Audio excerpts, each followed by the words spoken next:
Dade County is required by law to have 3 public hearings when there's a millage rate, when there's an advertised tax increase. And we're going to explain that a little bit more today, because there's always confusion about this every year. I mean, we've been doing this a long time.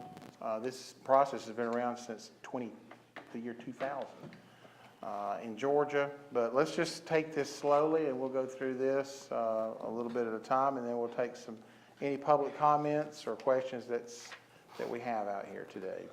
But I do want to welcome everyone to the public hearing. This is the first of 3 public hearings.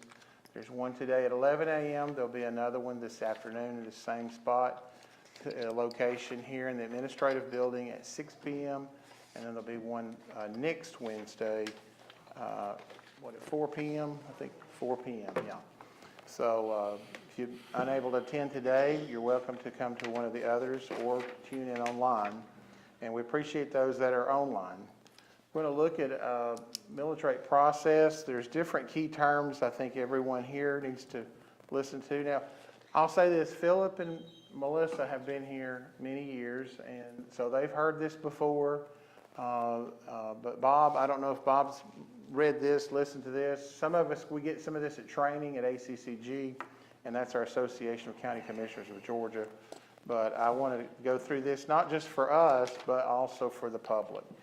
Key terms for property taxes. In Georgia, we have what's called the assessors. We have the Board of Assessors. They're right down the hall from our office. They estimate the value of all property within the county, the total valuation multiplied by 40%. All right, that's the amount prescribed uniformly for all Georgia equals the assessed valuation. Now, that's some technical language. But what that means is they come and take a look at your property, your home, and they assess a value to that. From that assessed value, then you're only taxed on, in Georgia, you're only taxed on 40% of that value. The net assessed value reflects all taxable property, real, personal, public utility, motor vehicles, etc., less any applicable exemptions such as homestead or aged exemptions. Every year you have the right to come in and sign up for exemptions, and that process has come and gone this year. Thus, the net assessed value is the basis against which taxes are levied by application of a millage rate. So that is what the Property Assessors Board does, and takes a look at that. Our next key term is tax commissioner, the tax receiver of tax or tax commissioner. How many assessors are there? There's 5 members of the board, and the office has what, 5? 6. We have 6 assessors. They employ the qualified or licensed estimators? Yeah, I'll get. Are they appraisers or just the? We'll answer those questions here at the end, if you don't mind. Let me get through this process, and then we'll do that. You're blocking that. A lot of people's looking around you. What's blocking that? You're blocking the first. You might want to slide over so they can see the slide here. They're having to look around you. I'm sorry. Sorry about that. Don't worry about mine. Okay, all right. Next key term is for tax commissioner. Our tax commissioner is the Honorable Angie Galloway. She's worked in the office, I don't know, 30 plus years now. And so very well qualified, been to every class they're probably offered, probably taught a few classes. She's the official tax receiver, or in Georgia we now call them tax commissioners. And further identifies the properties listed on the digest by use of a 2-digit code, the first character of which shall designate the property classification, the second character of which shall be designated the stratum. So that's a lot to say that they have a classification of property that she works well with the Board of Assessors through Georgia law. And then the tax commissioner then multiplies each parcel of property's assessment by the millage rate to determine the amount of taxes. The tax commissioner mails those bills to the property owner and collects the tax, assessing additional penalties or late penalties if is past due. County commissioners and school board members. So first we talked about property assessors. They assess values. Tax commissioner collects the taxes, but they're totally different. She doesn't assess, Angie's office does not assess, and the tax assessor's office, they don't collect. A lot of people get that mixed up. But neither one of those actually apply the tax need, and that's the board of school board members and the county commissioners. Every year, both entities develop a budget, and based off that budget, we determine how much money we need to operate. And we did that. That process typically happens in the month of June, and it had, because July 1 begins our fiscal year. Some counties are on a calendar year, which is January 1st through December 31st. We happen to be, like the state of Georgia, July 1st through June 30th of each year. So we've just passed recently our FY26 budget. The county's budget, or the amount of funds necessary to operate. So the school board does the same thing, and I believe they're on a fiscal calendar as well, being July 1st. Millage rates are computed by the commissioners after adoption of the county budget and after the school board submits its budget. The net assessment is the tax digest against which a millage rate is levied. Now that's very technical, so I'm going to say this. We try to determine what is a meal worth in Georgia, in Dade County. And so when we do that, we then take that meal and then determine how many meals we need. We'll talk more about meals here in just a second. Occasionally, we have what's called reevaluation. Each county board of tax assessor determines for itself when all classes of property should be valued in accordance with OCGA. This regulation imposes no additional requirements on the county boards of tax assessors, and the Department of Revenue, the DOR, digest review cycle is only established to validate the counties that are meeting our 40% of fair market value. Once a year, we ask Paula DeVold, our chief appraiser, to come to our meeting. Typically, it's around September, sometimes as late as October, and she will review this audit that happens to see if how do we fare? Are we close to 40%? I think this year we're right above 36 point something percent. 38, okay, 38. So if you're in a range of 3%, I believe we're in compliance, or maybe it's 4%. And so we have been for many years, and that's just so that one county's not collecting a whole lot more tax based off of the wrong evaluation or too little tax. Because if that happens, you get put under what's called a consent order, and then that consent order says, the state says, look, get it right, or we're going to come in and do our own assessment. Property tax, a parcel. What is a parcel? It's an item. It's a property is classified using a state mandated system of property codes. The assessed value, 40% of fair market value, is the primary valuation amount on the report. We also call those consolidation reports. So basically, we take all of the value of everyone's property across all of Dade County, incorporated and unincorporated, and that classification has a value. We then take look at the 40% or the fair market value and the valuation, and determine how much money we're going to need based off of those values. We take those numbers, divide them out, and that's how we calculate a millage rate. And again, we'll look at the exact math here in a minute. The consolidation report total and it summarizes. It takes all those values, compresses everything into all those classification codes, and we use that to create our consolidation report. That process takes months to do, but they finally, after they produce the first one, they go back and they start auditing that, and they audit that, and sometimes it's 3 or 4 down the road before the tax commissioner will agree that yes, this appears to be correct.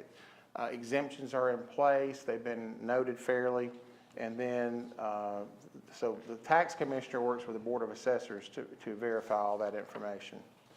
Millage rate is a tax rate that, when multiplied against the assessed value, okay, of taxable property, calculates the amount of property tax to be paid. It is the numerical multiplier. Each millage rate is usually stated as $1 per thousand. So, for example, a millage rate of 5 mills is $5, 5.00 per thousand of assessed value.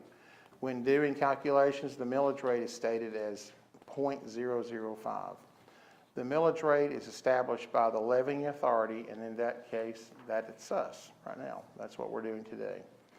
Market value and assessed value. Market value, again, is the current estimated amount of that property that can be bought or sold.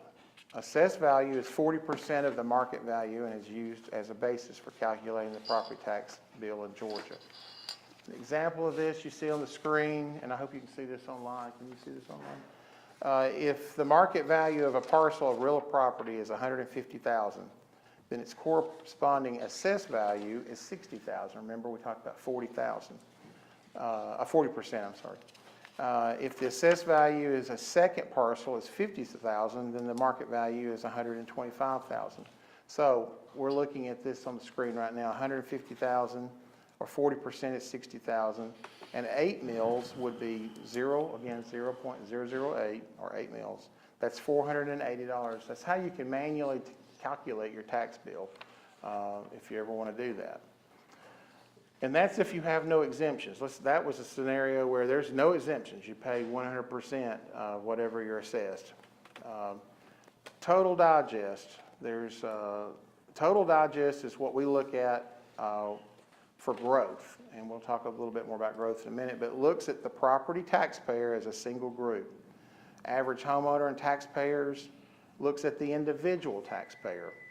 So that's where it gets very difficult in these calculations and trying to, we know countywide what we need to do, and then sometimes you look at individual parcels and they've had major changes. And it's like, well, why is that? And if you got a question about that in a minute, I'm going to ask Paula to kind of explain the math behind some of that, how they make those decisions. And then that is to look at the individual property taxpayers. So the budget, again, is the view. It looks at the impact of property taxes in the financial plan for the upcoming year, something, again, we have to do by law every year. Building the property tax digest. Each year, those values, all the values and all the exemptions included in the property tax digest are built based on deadlines set by state law or Georgia Department of Revenue regulations. The challenge for us is to monitor the process, gain important information that will impact the local government's budget, and to meet all the deadlines. That's a lot harder than it seems. This next picture just shows you components of it. You see a house, you see timber, a car, we could put a mobile home on there.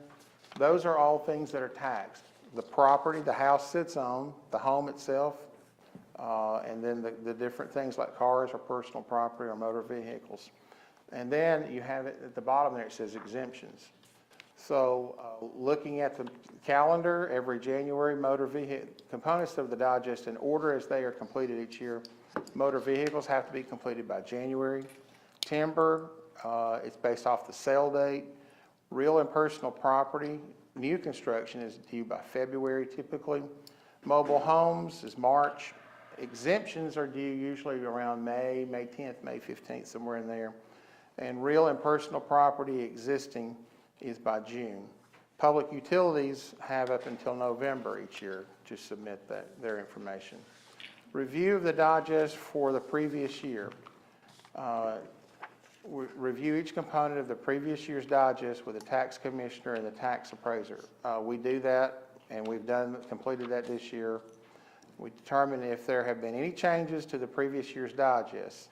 Since the millage rate was established in July, August, reconciliation process takes quite a while to do, but I want you to understand that process.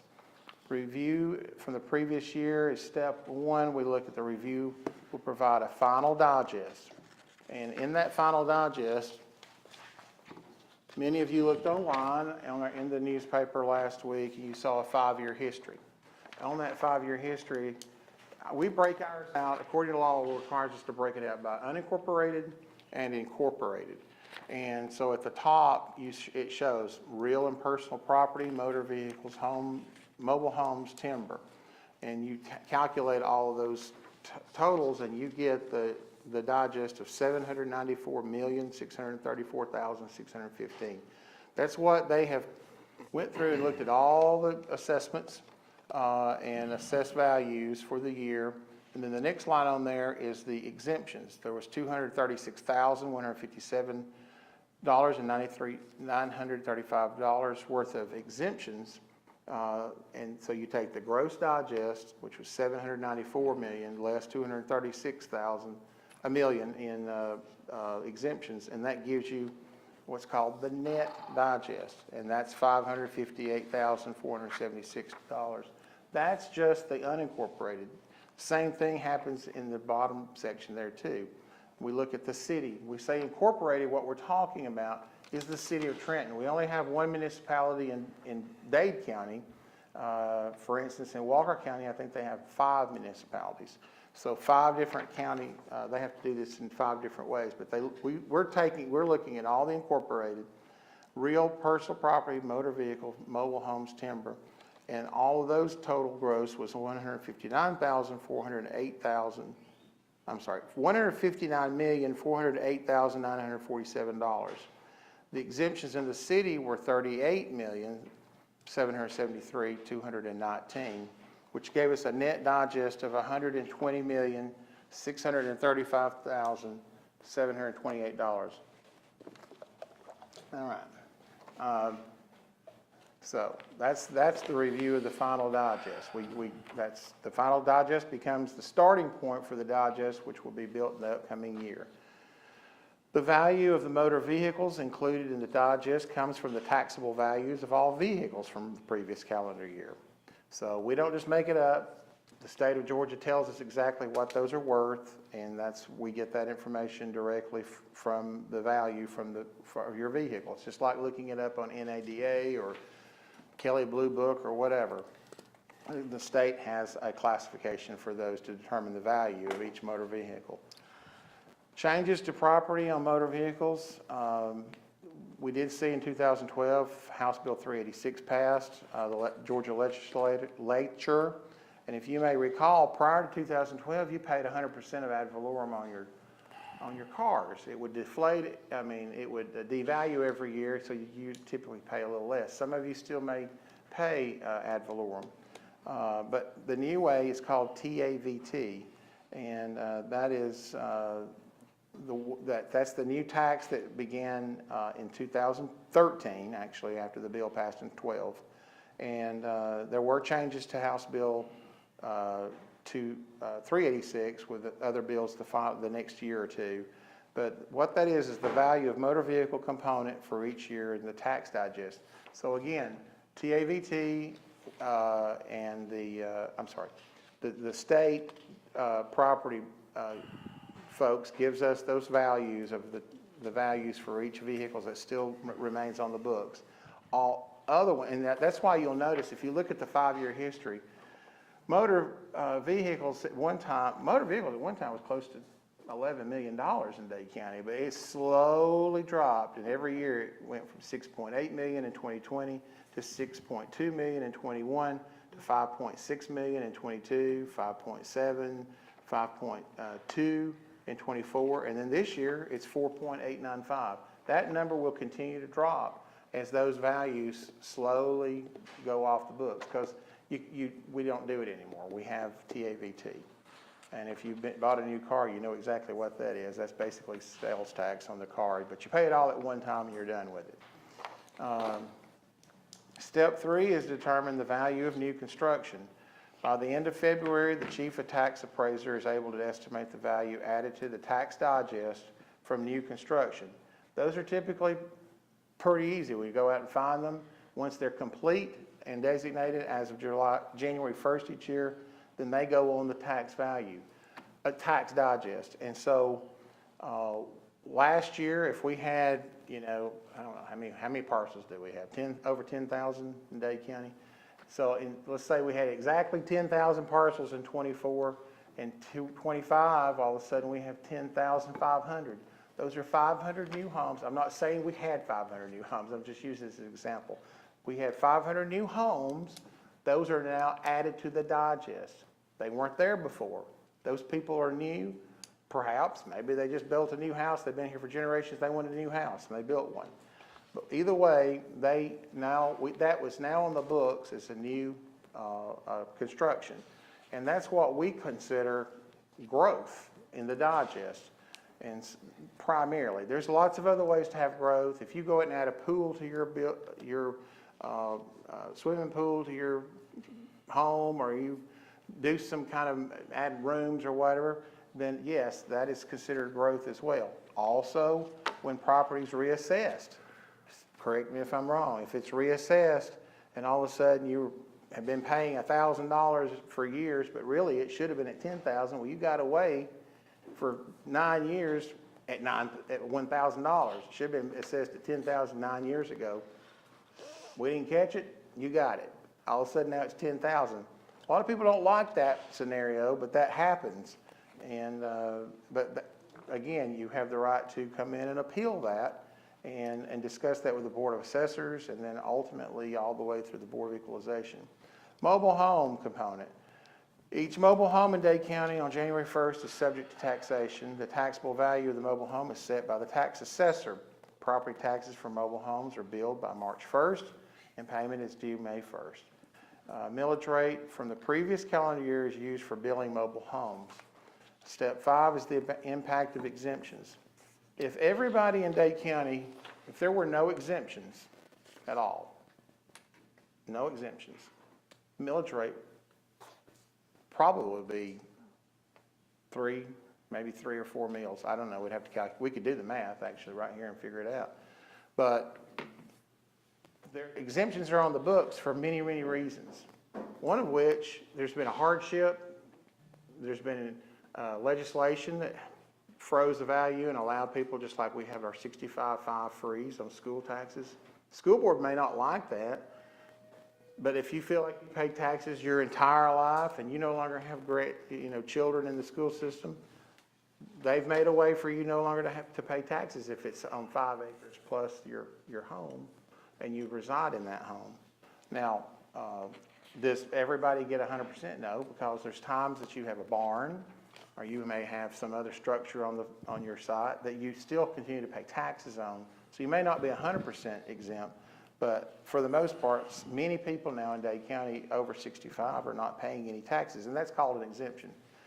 So again, we take all the exemptions, and what are they? They're a reduction in the assessed value before the property tax amount is calculated. Citizens filing a homestead exemption, special use exemption, and the business filing for the Freeport exemptions are due in the tax commissioner's office no later than April 1st. And is that the tax commissioner or is that the assessor? I think it's both. It's the assessor, yeah. We need to fix that. The information is compiled by May 1st and then can be included in the tax digest estimate. Step 6 is by the end of April, the tax appraisal staff has completed an evaluation of existing property. The chief appraiser should be able to provide an estimate of the total taxable value now of the entire county of real and personal property.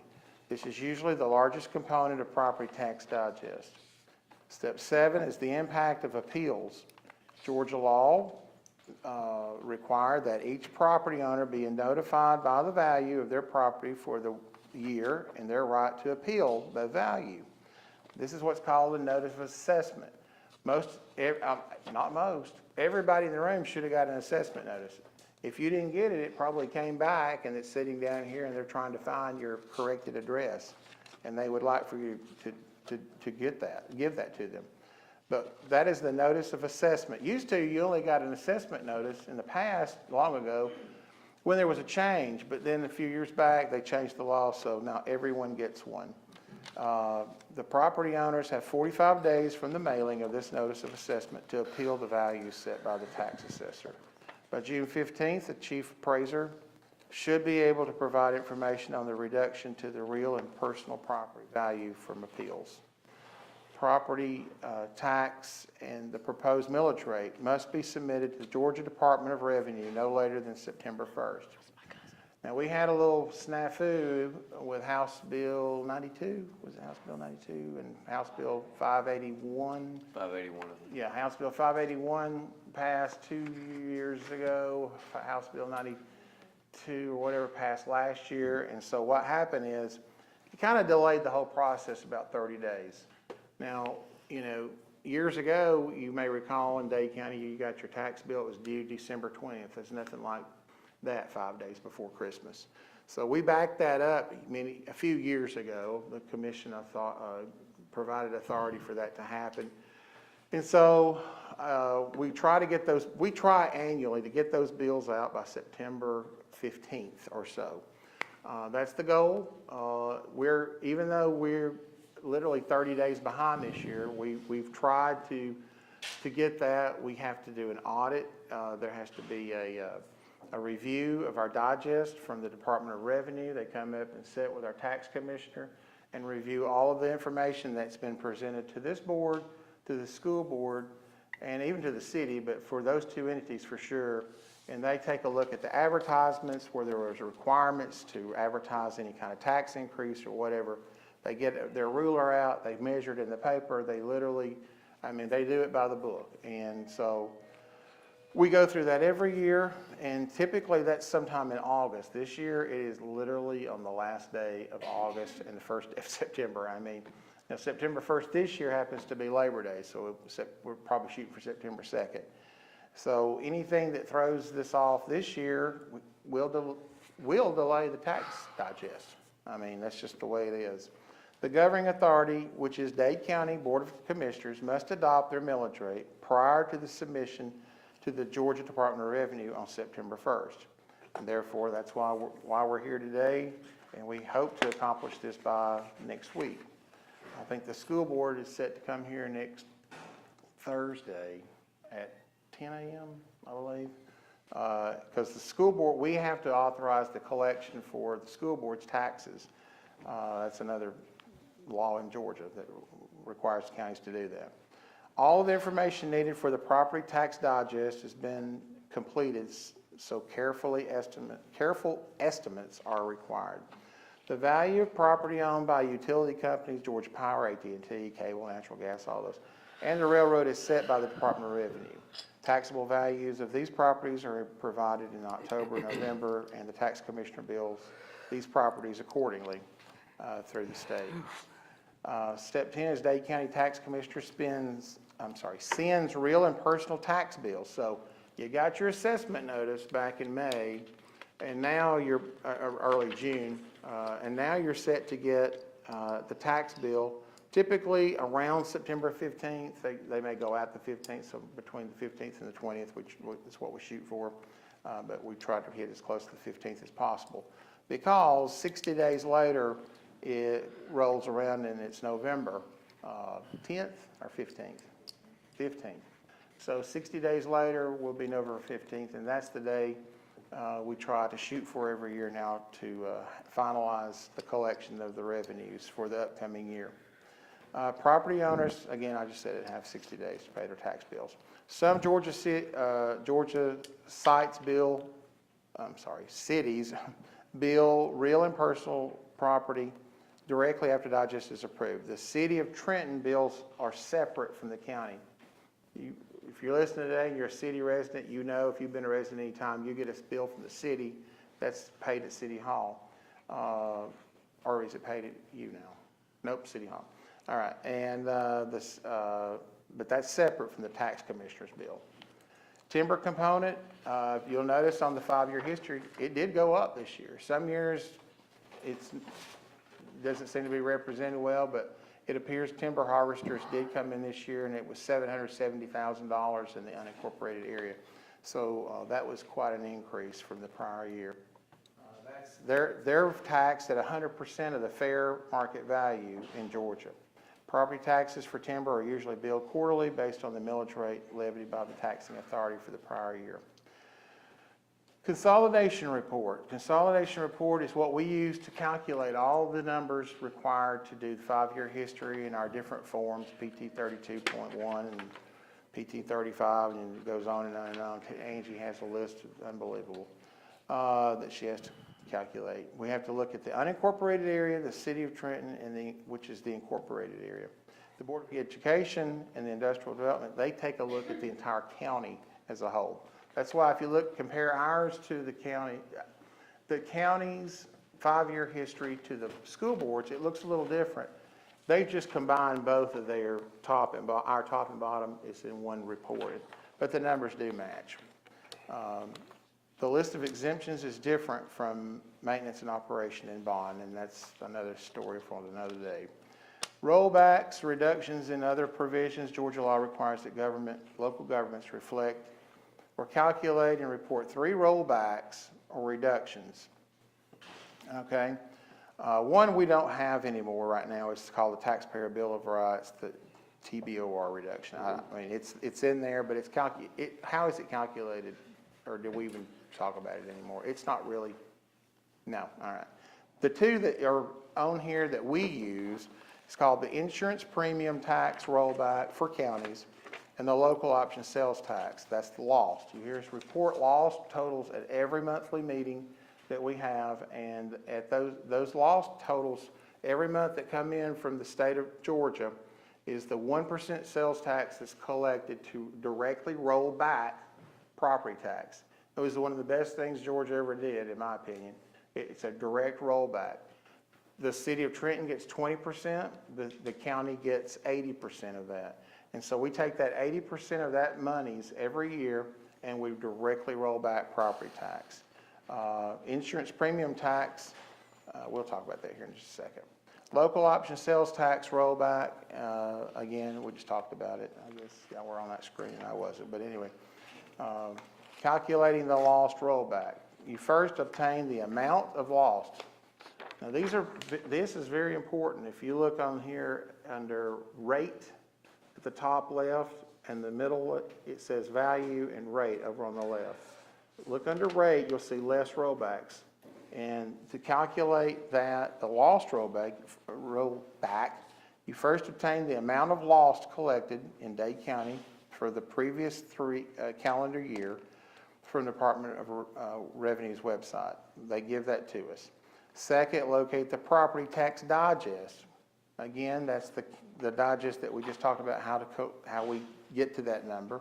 Total amount, that's the total taxable value of all property, all right? All property in Dade County from the consolidation report. This is the same amount that will be included in the digest submission to the Department of Revenue.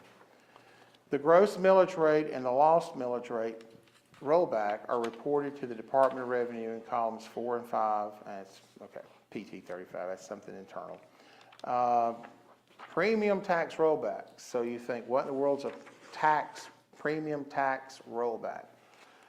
State law requires that the proceeds from the insurance premium taxes, when you buy life insurance, when you buy car insurance, when you buy, I don't know, there's personal insurance, whatever. Those have a tax on them, but they're collected by the state and then they're remitted to the county through this process to be used to benefit unincorporated residents and property owners. So we take all those taxes and roll back that plus the lost, put those together, and then this year that totals 6.7805 mills that we were able to roll back. Last year it was 7.0542 and the prior year was 7.06. So it's been around, 7 for 4 years. I'm not sure if I didn't actually manually calculate that this year. I didn't know if the lost went down or if the premium tax went down or both. We'll just have to take a deeper dive into it. But one of those apparently did go down. So therefore, if you don't collect as much tax, the rollback rate's not going to be as high. And, that's hard to get, but it's very important to know that every time you pay insurance and every time you buy something in Dade County, you're actually helping roll back property taxes. We do use rollback rate specifically in the unincorporated area, and by law, I'm supposed to tell you every year this. That's why I'm reading it right now. We use, it can be used for fire protection, police protection. That includes protections provided by the sheriff's office. It can be used for curbside or on-site residential or commercial garbage and solid waste collection. So when you do use a commercial collection outlet for your garbage, that is somewhat supplemented all right, by the property tax, by the premium tax. And then also for the city, primary is curbs, sidewalks, and streetlights can be paid using the rollback rate. Final steps of the insurance is the cost of the service information for the premium tax rollback calculation is developed from the total budget for each year of the specific services. The amount of the premium tax rollback is reported by the Department of Revenue. All right. Beginning in the year 2000, this is called the Taxpayer Bill of Rights reduction. Beginning in the year 2000, Georgia counties and cities and school districts were required to reduce their millage rate to prevent indirect tax increases. That's where we are. That's exactly where we are, all right? And so we have not raised the millage rate. It's in the unincorporated area, it stayed at 7.750, and we still have it at 7.750. Now, are we going to collect more? Well, first, let me say this. Incorporated area was at 9.96 last year. It's actually dropped, let's see, it's dropped to 9.950. So it did go down a little bit in the unincorporated rate. So why the difference? Well, the difference comes in based off of exemptions and the math that the state of Georgia gives us to calculate these rates. Georgia law requires us to put in the newspaper the ads, a public notice, and three public hearings if the millage rate is not reduced.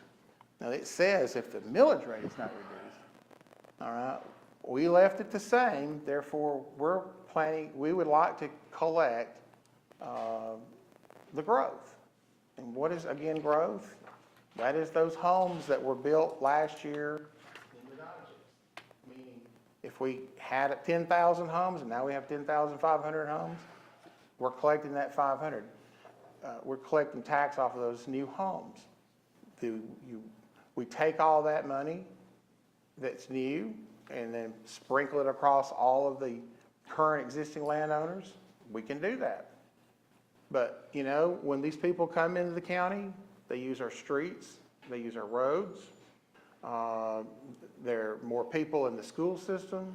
Sometimes there's a whole lot more people in the school system. And so counties and school boards use that money to help elevate or even just maintain, not elevate, but just maintain the services. We look at our budget every year, and our budget, what was it, at 3% this year? I can't remember exactly. Okay, yeah.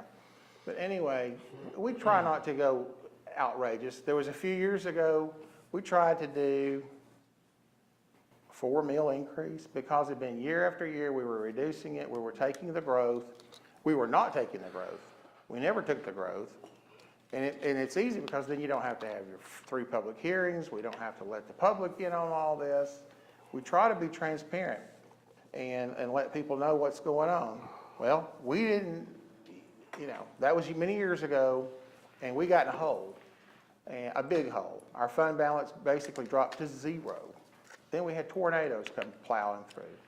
We had no money in the bank to do anything. We couldn't even, FEMA was here ready to help us and assist us, but we have to pay the bill in order to send it to FEMA to get reimbursed. We didn't have the money to do that. So we literally had to borrow the money in order to get reimbursed through FEMA. Am I incorrect in that, EMA director? No. And so we got through that year, but the following year we woke up and said, look, we need to get this thing back on track and start rebuilding that fund balance. We've done a great job. We're not quite finished. It's better than it's been in many years, and I give the board credit for that. And primarily the former boards, because they have done their due diligence, and we have suffered through, if you want to put it that way, the public hearings at times to try to explain why do we need to accept the growth. That is why we accept the growth. If we try to build a little bit of fund balance, and that's where we are. So that was a whole lot of information, I know. I hope it's helpful. This presentation's online for you. We did have to advertise, this says notice of property tax increase. Do you think we wanted to put a notice of property tax increase? Bob called me a week or two ago and was not happy, but he unfortunately had some surgery the night of our county commission meeting this past commission meeting. And I apologize for not telling the world that, but I just don't like telling people anybody's business when it's medical. But he was in the hospital. That's a pretty good reason to miss a commission meeting. And but he called me a day or two after, and he was like, "Why in the world would you put? We're maintaining our millage rate, but why would we have to say notice of property tax increase?" Well, because we're collecting more money than we did the last year. That's why. I mean, but we had more expenses. And when you've got more people in Dade County using more resources, it sometimes costs more money. Sometimes we can get by and it doesn't cost more money. But most of the time it costs a little bit more money. Now, I'm just one opinion. They're not going to all agree with me on that. And that's fine. That's why we have a board of commissioners. That's fine. And so but that is why we had to advertise that. Most people, if you got your assessment notice this year, if it stayed the same as your tax bill last year, chances are it's going to be the same. Would it not be the same? I'm asking a question. If your assessment, you got your assessment notice and you notice your estimated tax bill is going to be $1,000 and it was $1,000 last year, would it be the same this year? It's the same. We didn't change the millage rate. Now, if your assessed value went up, yes, you may pay more. But that's the 45-day process. You have to come in and talk to the Board of Assessors. You have the right to go to the Board of Equalization. If you don't like their decision, you can take it all the way to the Superior Court and try to get that assessment changed. That's between you and the Board of Assessors. We don't assess property. We don't collect the tax, but we do utilize the tax to pay for the bills of the county. And that's what we've just explained. So I'm going to allow anybody would anybody like to come up and talk at this point? Can I just say something? Oh, yeah. All right. I asked this question. My wife says that when I speak, people in Chattanooga can hear me, but my microphone's working, I assume? All right, good. All right, let me just think out loud for a few minutes. First and foremost, I understand completely the role that Paula and her team does in assessment. That's one component. I understand completely what Angie and her team does in collections. They're separate entities, very important, but they work separately from each other. All right, next.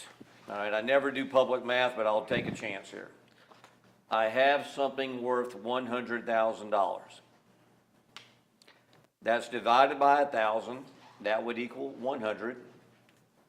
Then you take the millage rate, which is 7.75, and that would equal $775 of tax. Is that legit?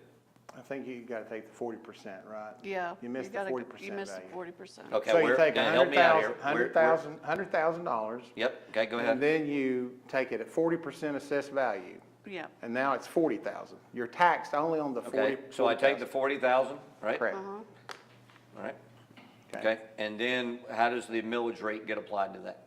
And then if you have any exemptions, No, just base. base, all right, Okay. then you just multiply that by .0075? Yes. 0.075. Okay, And because the millage rate, if it's 7.75, the millage, you multiply it by 0.075.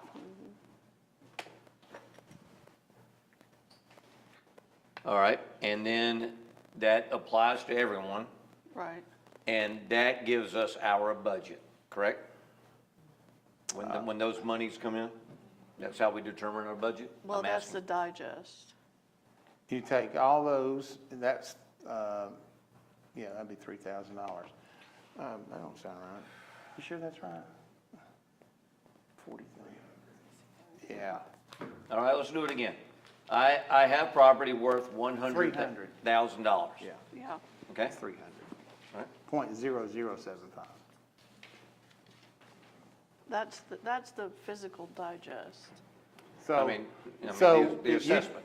right? let's say Go ahead, please. everybody in the county has 100, their home is worth. It'd be what? $310. Go to page 9. Okay, Yeah. we'll look at page 9 here in a minute. But if you take, everybody's home in Dade County is worth $100,000, Please, go ahead. and you add all those totals up, Yes. that's your digest. That's your total digest.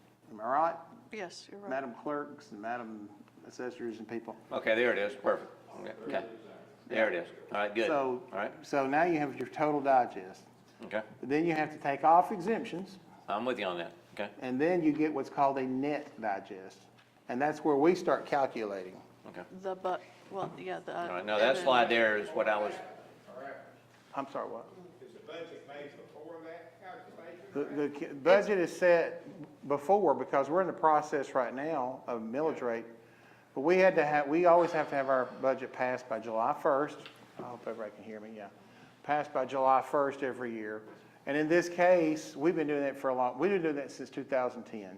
We used to be on a fiscal calendar year. So yes, do you set your budget based on the millage rate? Or do you, some people like it that way. Or do you set your millage rate based off what your need is in the budget? That's what we do. Yeah, Because we got 5 members of the board here that goes through that budget.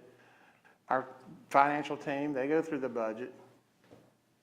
Say it's $20 million. okay. You don't need $20 million. So you say, Philip says, you don't need this, you don't need that. And Melissa says, scrap this, scrap that. And so we finally get it down to 15 million or whatever it is. Don, I got one question for the commission. Could you come up and, Well, I can do it from here. well, we can't hear you online. Yeah, they can hear me. No, they can't. They can hear me.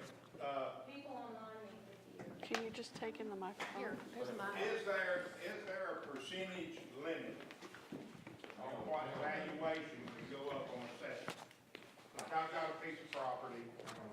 Paula, come on up. I've got a piece of property. Please, if you don't mind. He's got a piece of property, nothing's been done to it from year to year, no building, no nothing, it's the same. Is there a percentage limit that you can go up? And that's assessor question, so I'm gonna ask you if you would please try to address that. Like I've got a neighbor went up 5%, mine goes up 25%. It's the same property, nobody's And done just nothing. in case you're wondering who's in the audience, that's David Ryan. Oh, I know David Ryan. Yes, we spoke. I'm not talking to you, I'm talking to people online. Oh, I got you, yeah. There, per law, there is no standard as far as what There's no standard. percentage we can go up. Okay. Is that What there something- is a uniformity. Are we valuing all properties, all classes of properties, like your residential properties? Are we using the same methods to value all residential properties? Or are we, the big houses on Lookout Mountain, are we not adjusting those more than we're adjusting the 1,500 square foot houses? Yeah. So there is a uniformity issue that we are required to maintain. Okay. Is that something the commission could do? Pass some kind of percentage I don't that think it so. cannot go up past this percentage? if No, that's there's gotta been be, no improvements done? Georgia it's law, gotta be the state who would have to do that. We couldn't do that. Right.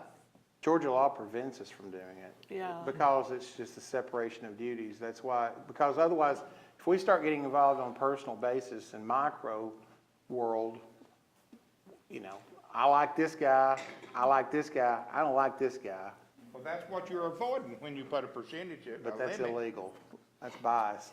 I mean, that's, Yeah, we let the property board of property assessors, make that. What we're We have required to do per Yeah. law is Well, set our a fair policy, market we're not. value on properties. And the definition of a fair market value is how much a willing seller would accept and how much a knowledgeable buyer would pay. And the only way to know what the market value is in the county is to study the market of what has actually already sold. So that's what we do. We do extensive market analysis, market studies every year, usually around February, March. That's what we're doing.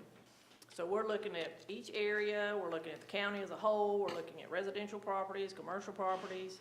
So based on what we have seen already sell, that's how we determine whether we make any changes, whether it be up, down, stays the same.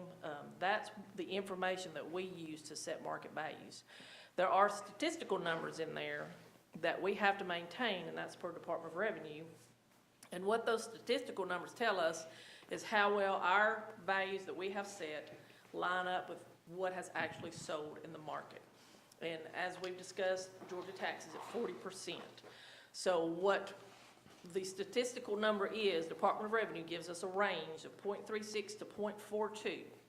What that tells us, if we're in that range, then our values that we have set are in line with what has actually sold, with what the market actually is. So when we did our studies in January, I started pulling all the sales, we were like at a 0.35. So when we see a ratio like that, that tells us, okay, we're low somewhere. That's just the starting point. So then we get into a more detailed, okay, what exactly is the problem? Is it houses? Is it land? Is it your commercial properties?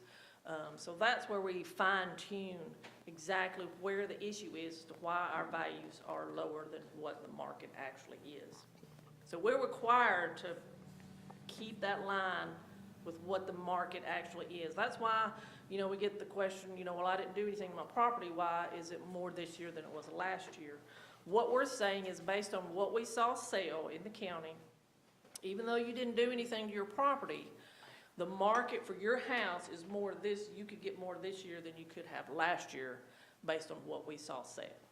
That's kind of how that works. And I'll add, Who's qualified to make the appraisal? That's what I'm not. We are qualified through our office. We have appraiser designations. And those appraiser designations are provided by the Department of Revenue. That's who we are trained by. We're what's called mass appraisers. Well, what's the background on the people? How do they get hired? Is it volunteers? Are they part-time? No, we have full-time employees. We have, let's see. What's their qualifications? I mean, do y'all background check? Do you have high school education? Oh, sure, they have to have high school education. And they have, once they get hired, there's training that they have to acquire to be able to remain. How much training? What do they do? well, also, let me, I was actually a field appraiser a long time ago. So I was hired, I was in college, working full-time, and I had to go through 3 different certifications through the Department of Revenue that gives you those certifications. Each time that I went through each one of those, I had to take very, very hard tests to pass the test to become the next level. How So, long school is? well, it's over time.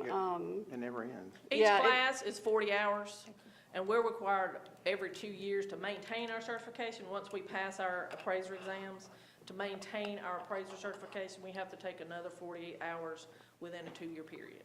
Same with the Board of Assessors. They have to take a 40-hour class within 180 days after they're appointed, and then after that, they also have to maintain their training 40 hours within every 2 years. 20 hours a week, a year. 20 hours a year. It could be, there's some 20-hour classes, there's 40-hour classes. It kind of depends on what class you're wanting to take and what class you need to take. So it What- doesn't matter what their background is, if they're not carpenters, contractors, No, nothing, so they can come out. anybody can come and apply, They sure. don't have to go to school, you go in 40 hours and you're qualified to tell somebody what their property's worth. Based on Department of Revenue standards, yes. That's what I've done. That Mine is went up 40% last year, $98,000 on the appraisal. Right, Just went up 3 years ago. right, And you told me on the phone, I didn't understand it, and I still don't understand, okay. because I subtracted 278,000 to the 380-something thousand. Mhm. So I still come up with $90-something thousand increase, Right, and the cost of living went up 7% a year. Well, an example of that, which, Does everybody, but you told me on the phone that y'all watched my property for the 3 years that I was frozen, and then it went up $98,000, and you made up your 3 years froze property. No, no, and no. added to it. It- See, I it- still don't understand that. okay, I think what you're saying is you appealed it 3 years ago, Yeah. and then adjustment was made. Okay, No, it wasn't an adjustment made, you didn't do that. okay, well then whatever that value was 3 years ago was locked in. Yeah. Meaning it couldn't, for tax purposes, everything we're talking about is for tax purposes. For tax purposes, the Georgia law, there is what's called 299C. If you file an appeal, That appeal value stays locked in for the year you appeal and 2 years after that, for tax purposes. Now, behind the scenes, we're still maintaining and looking at a market value.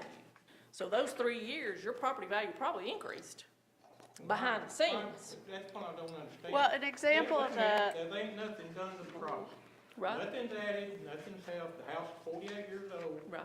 and it goes up $98,000 from the year that you said it was froze, but y'all went back and got that property value back. Cause it went up $98,000, and you said, well, y'all was watching my property, and it went up, but I just didn't pay for 2 years, but now the third year, I'm making up the difference. Well, you're just back to what the fair market value is. If I could look back to see what the fair market value was. Value go up 40-something% in 1 year. Well, that's what I'm saying. If you're looking at a value that's 3 years old, the market each year has gone up for those 3 years. My house So is if you're looking 28 at a years house old. that was frozen in '23 and you're looking at the 2025 market, Yeah. then that's where that difference came in. If it's unimproved, how did it go up $98,000? That's what I'm saying. Average house sells, Market. 1,500 square foot, average house probably sells for $140,000. Mine jumped to It's way, $98,000. way higher than that. It's more like I don't even know 250 of is our one house average for that property value. price. It's Well, 250, yeah. Mine went up $98,000, that's a, what? But that's a 50% 2003 increase? value compared I to still don't understand. 2025. I know you told me on the phone 4 or 5 times that I Yeah. didn't understand, I Right. still don't understand. Well, I could show you the behind the scenes value. I can show you on paper what it went up. So what happened is, people from out of town come in. They drove our cost of living up in this county. They drove the price of the properties up and their house values up. We went from about $125 a square foot on a house to we're at $200 to $250 a square foot. Your house did not change one bit. This is the fault in the system. Your house did not change, but you probably got some new neighbors that lives around you, and they bought them houses up. So that drove your price up, whether you put anything to your house could have went down in value per square foot because you've not done anything. You may have rotten boards, rotten windows, but because the houses around you, their price went up, they lump you as in a whole. They don't look at your house, they look at the area, take everybody and take a square footage price. How big is the area? Where do you live? On Sand Mountain? Now, as far as the residential house value, that's countywide. that's whole Every Dade residence is County. valued exactly the same way. If they sell a Brow property, they sold those lots for $185,000 a piece for a lot. I've got 50 acres. Right. Are So you on the mine- line? Are you No, on- I'm not on Brow. Okay, well, then I yours don't will not even be have no valued road anything like frontage. a Brow I have no lot. road frontage except on Beaver Trail, Right, which ain't even a county road. right. It's a dirt road. Mm-hmm. That's the only road frontage I got. Then he said my property value on my house in the 10 acres was $50,000. So that's $5,000 an acre with no public right of way. That's probably about right. Where I live at, they just bought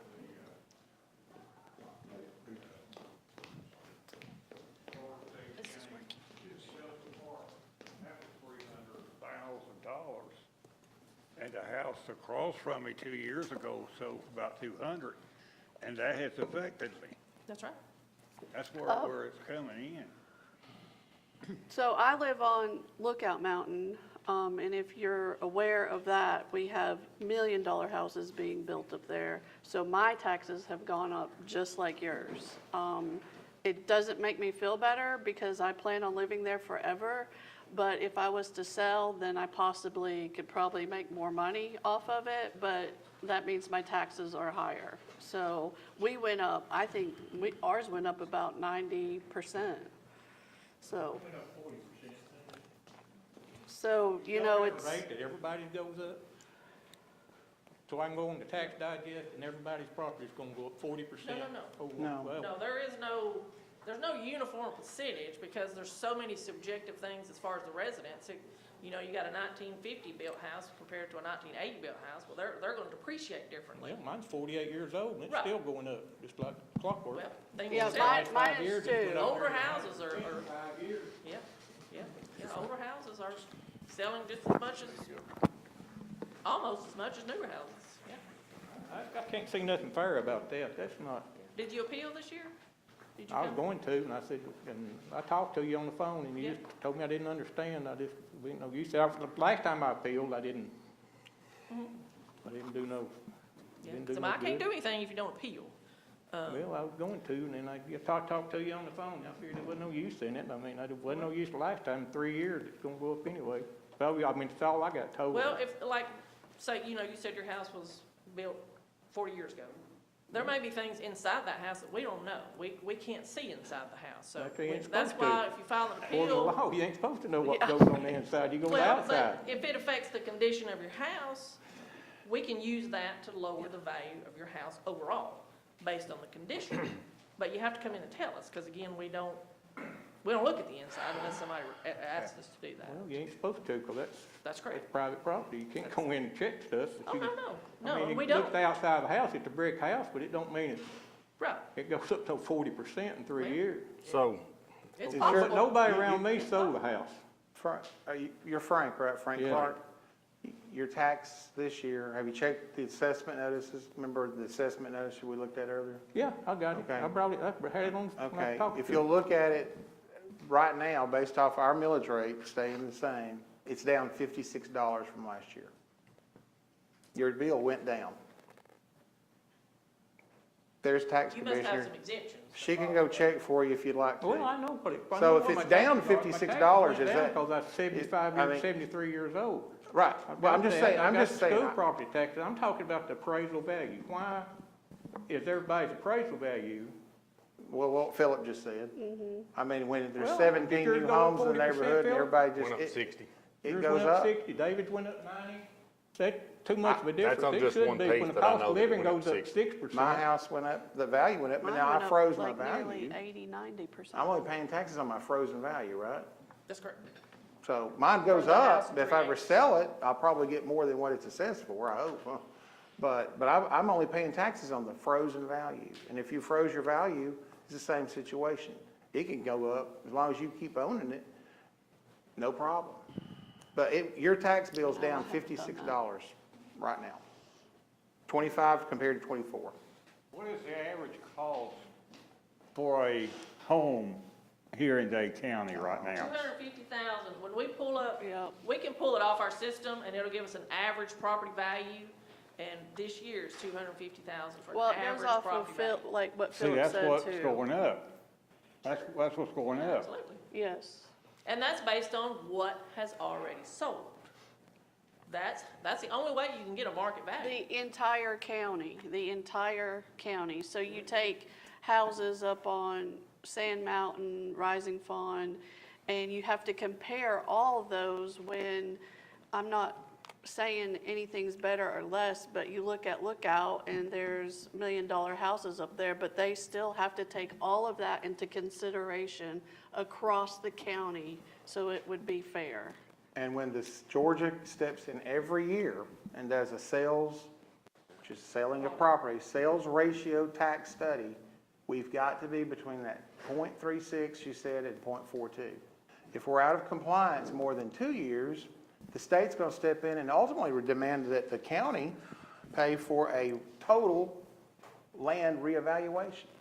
And that has happened twice since I've been here.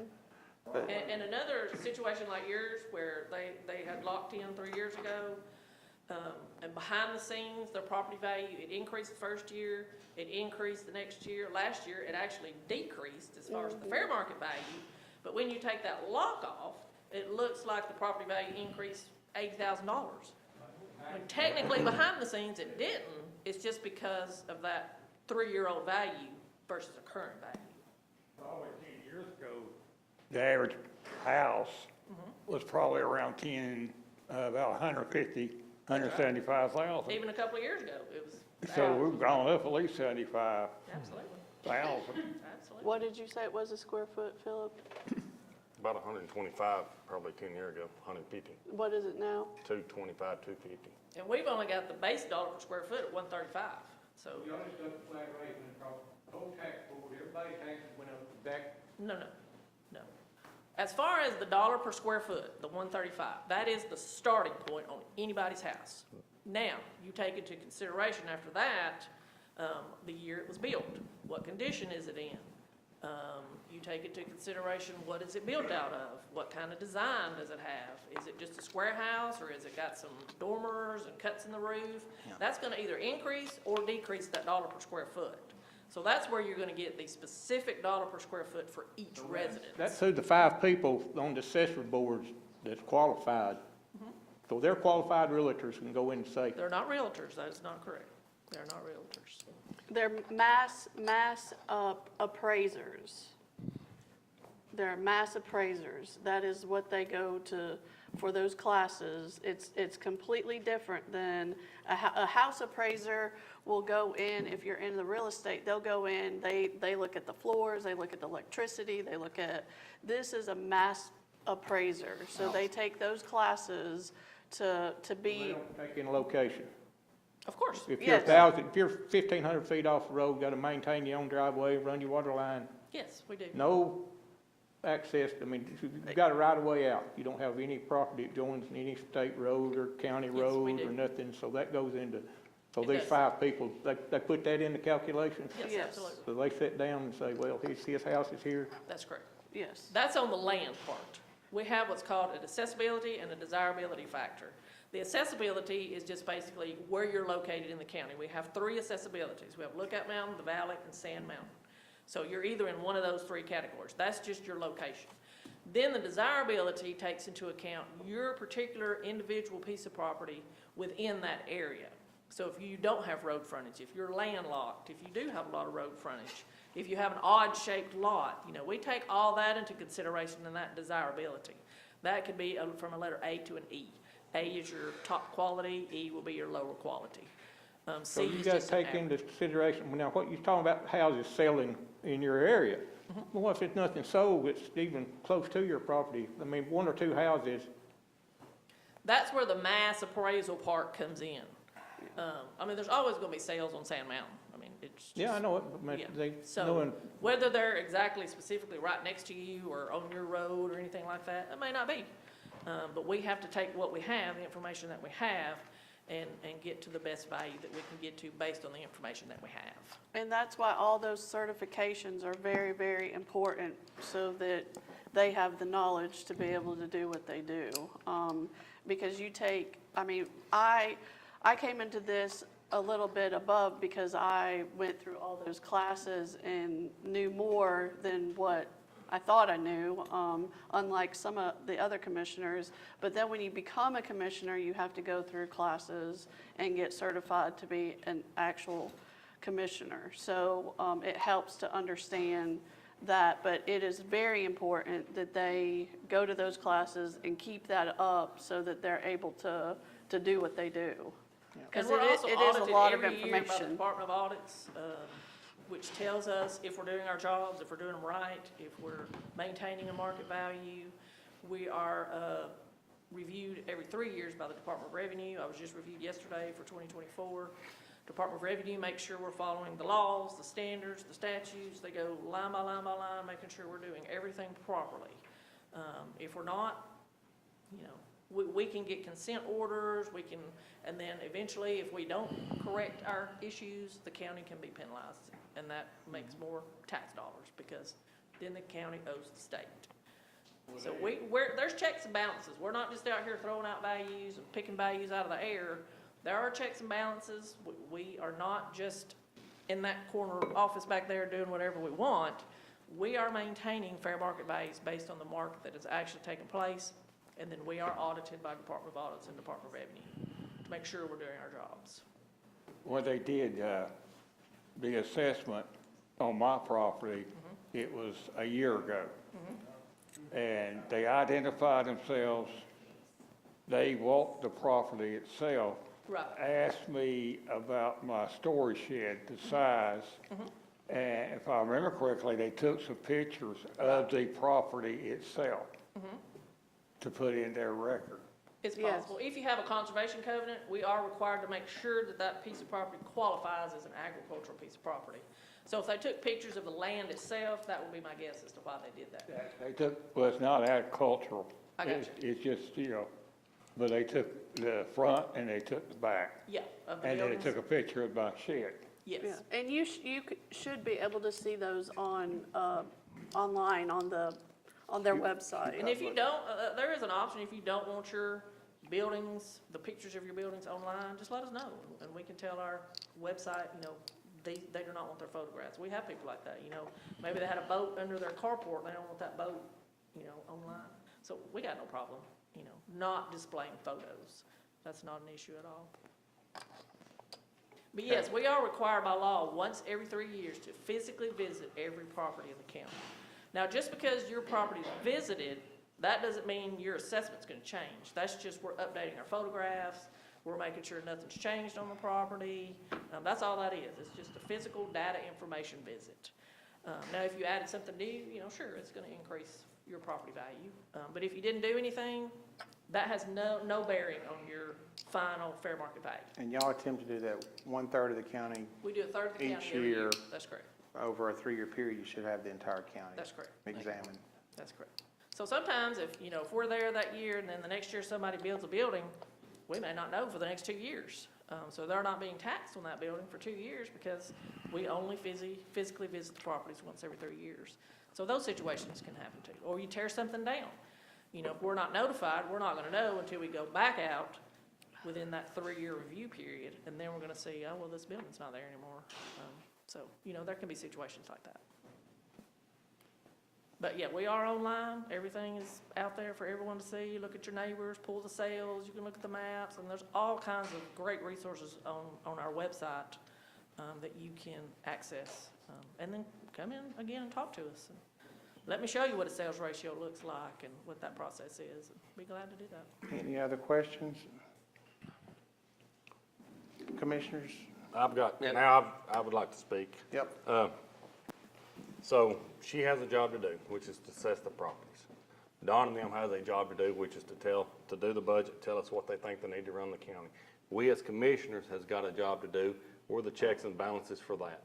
Right. So she's got to stand with her numbers to make the state happy. We have to control the spending.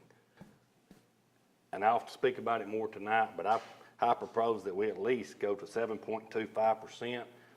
You say we're gonna have to go up later on down the road. We need to control our spending, and at 7.25 meals, that's at least a 5% raise from what we're bringing in from last year. So I'm presenting to you as the commissioners now, and I will speak more when Bill is here, is to go to 7.25, roll it back another half a meal. Everything's going up. We have to make cuts in our household. I think we need to make some cuts here in this county. I just want to say one more thing. Go ahead, Paul, please. As far as, Hold on. I thought this was. Okay. When we set our values to the market value, we have no idea what the county budget's gonna be. So we're accused a lot of times of, well, you increase property values because the county needs more taxes. That is so far from the truth because we don't talk. They do their thing, we do our thing. We don't have a clue what the budget's gonna be when we're assessing properties and when we're setting our fair market values. So I just wanted to make that clear that our office in no way, shape, or form increases property values because the county or the school board needs more revenue. So I just wanted to put that out there. All right, now, first of all, this discussion today was important, right? To address how assessments are done and et cetera, et cetera. But I want to take it to another step, just for my clarification. Is that depending on what the mill rate is, that's going to determine how much money we bring in. Correct. Okay, I want to make sure, and that's going to affect our budget, Yes. right? Yes. Well, sometimes I feel like it's kind of backwards here a little bit, but there's nothing we can do about it, but I say this as somebody who had to manage some tight budgets before in my former life, and what I do now, is that I think that we need to figure out, right, the best methodology, right, and the best millage rate, so we can run a cost-effective government. That's the dynamic of it. That's the whole thing, is that I'm not here at all. Assessments are one thing, collections is another. I'm just saying, as a county commissioner, we need to figure out you know, and, you know, like in those previous budget meetings, right? You know what I mean? I want to state, and, or I think it's our 27 little entities that do things, is that rather than, there's a dynamic in both places, and I'm thinking out loud here. There's a dynamic that says, well, I need $100 to run my little department. Okay, all right, that's what they say they need. But there's another aspect about it is that, well, okay, but we're only gonna have $75. And then you as a leader of that department have to figure out how to manage it with 75 versus 100. So, you know, I just lean towards, you know, smaller amounts, you know? And I know that, everybody will say, well, Bob, you know, you're new to this, right? You haven't been here yet.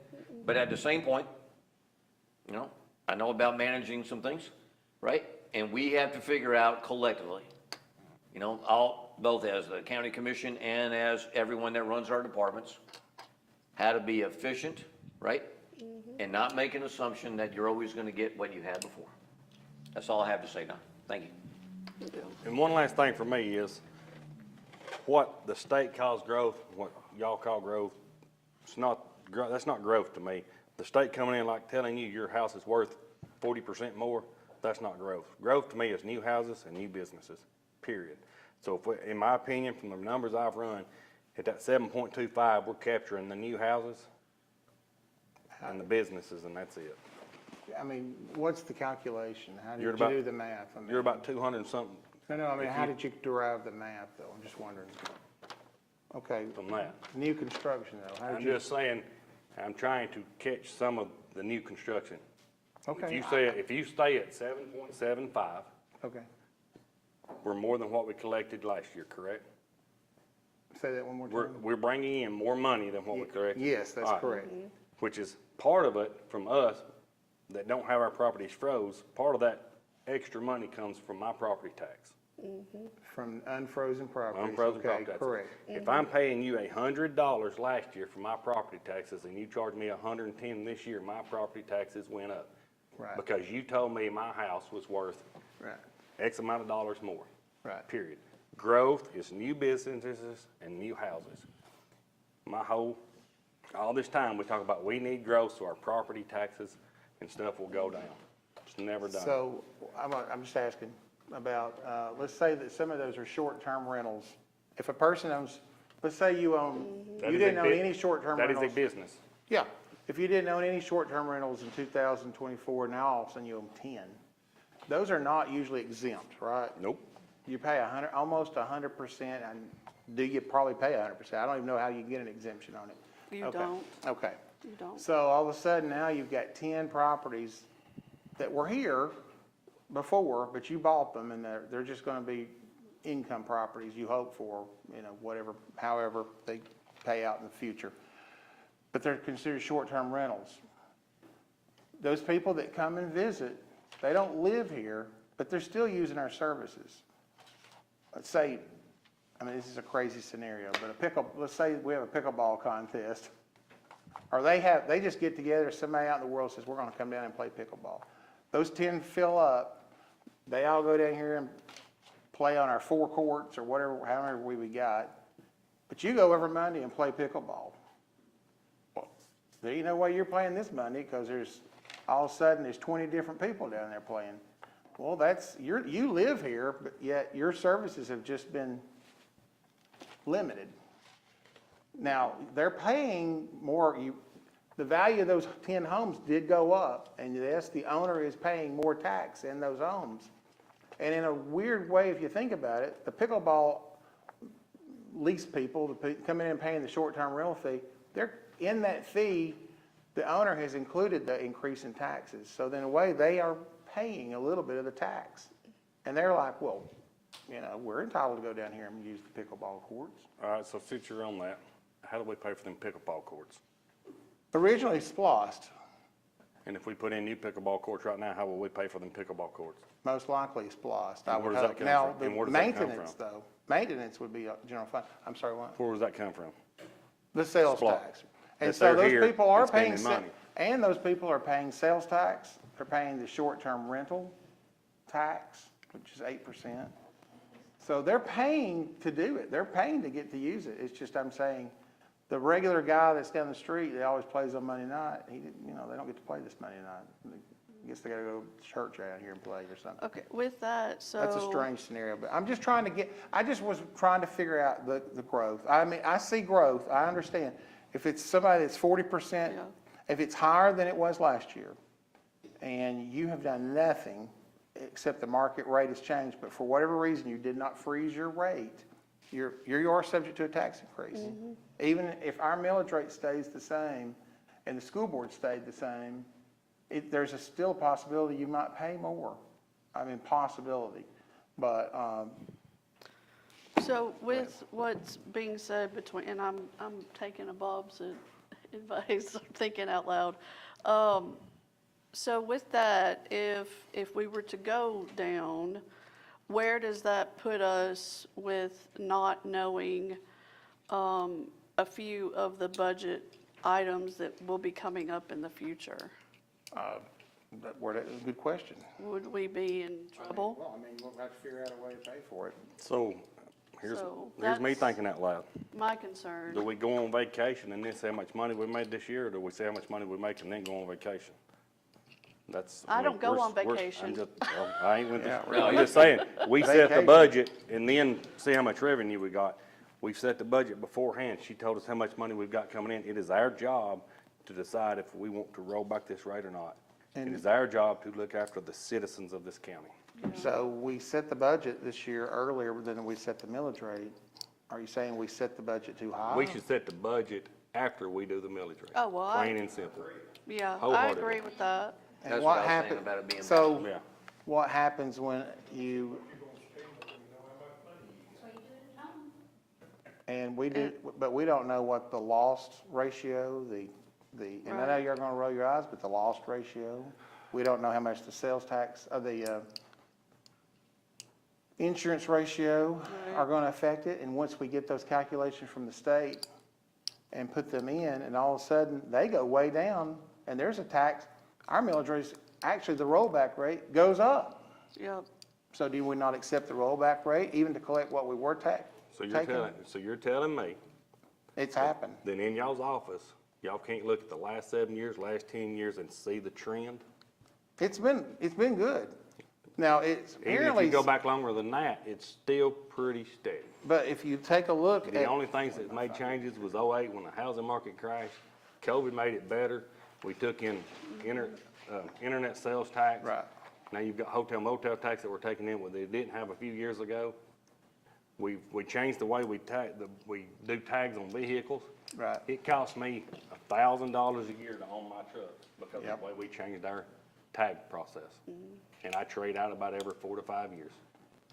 So I'm paying Well, that's been in $5,000 every effect 5 for a years while for now, tag. right? It has. That I'm just saying, overall, we are taxing people to death, period. I don't want taxes to go up. I pay taxes too.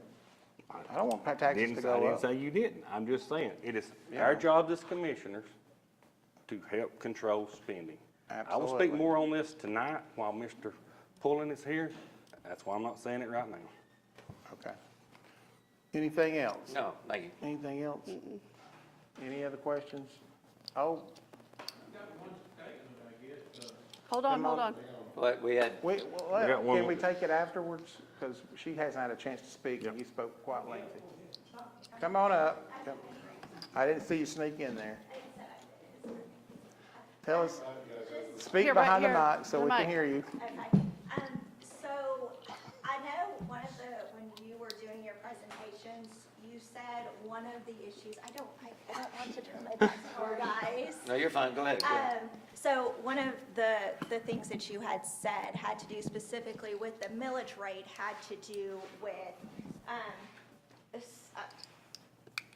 paying for a school teacher's salary.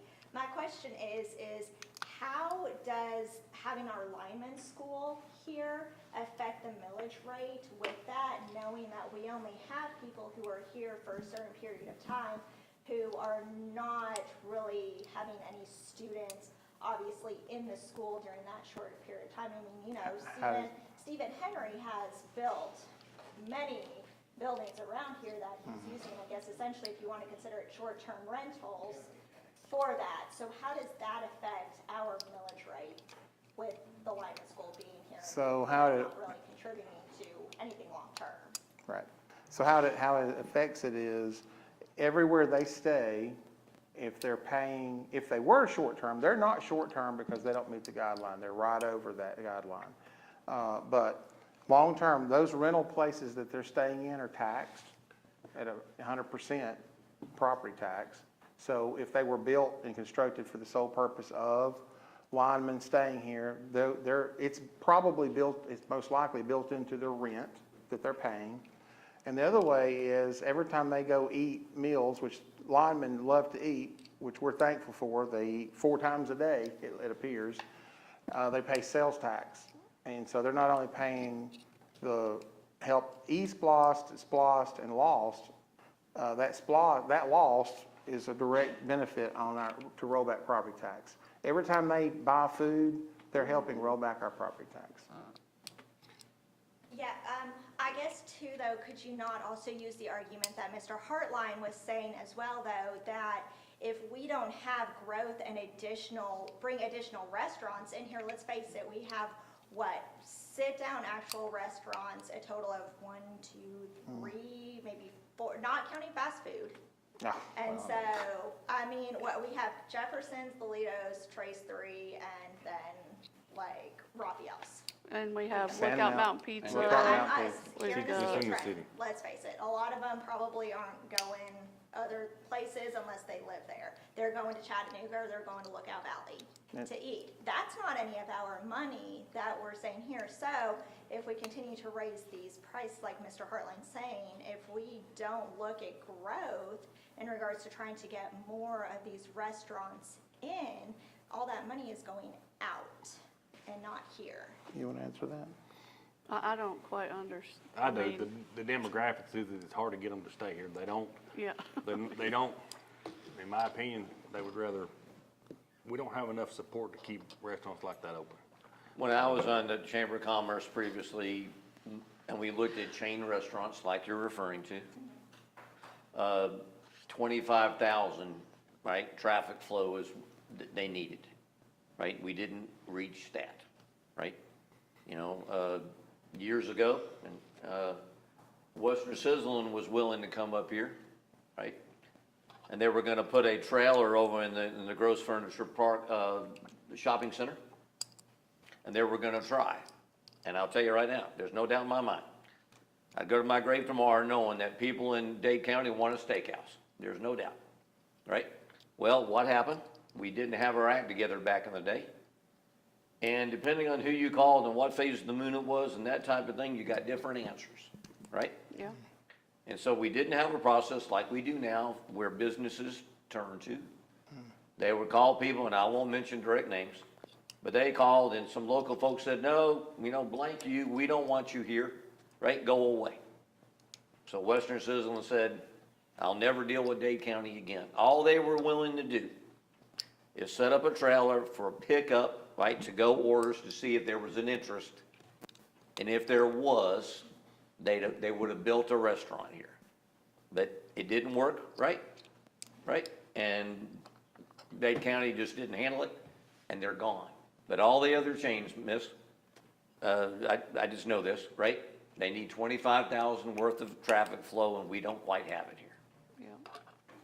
That's the challenge of bringing them in, man. And we are, as a county, better as trying to support these people, but we still have people who, everybody says, yes, we want this, but then when it starts to come, they don't want it. So it still happens. Well, it I goes mean, back to, and this has nothing to do with the military, but it goes back to businesses. For example, years ago, I was fixing something at a chicken house and needed something. I went to Walmart, they didn't have it.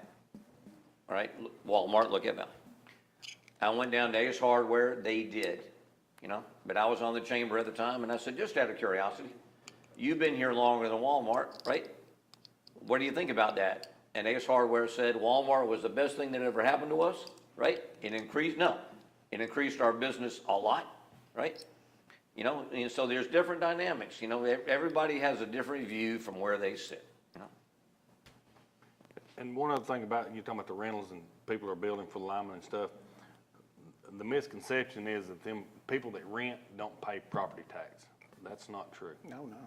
They pay. When we had all our rentals, that property tax bill and that insurance is rolled into your rent. If not, you're going broke. You will not pay for that property. Right. So a lot of people say people are their rent. So that's how as far as the lineman students are, that's how they're contributing to us, is they're paying rent. Yeah, I guess really part of my bigger question was that had to do more so with you using that argument in regards to the millage rate funding the school system, and we have so many lineman rentals here, I mean, Well, that just they're ain't- just ain't- not doing anything for the schools, I mean. But he builds them buildings and the school system still gets their portion of property tax to run the school. Yes. So the school's money went up, which I know that they chose to take the rollback. I do know, I think they've got a pretty significant deficit. But Yeah, they they chose to do. take the whole rollback and figure out how to make cuts. Good. They took they get 2/3. The school Over board property. gets 2/3, about 60% of our property tax.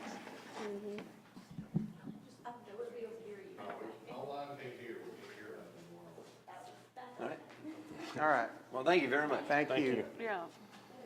Any other questions?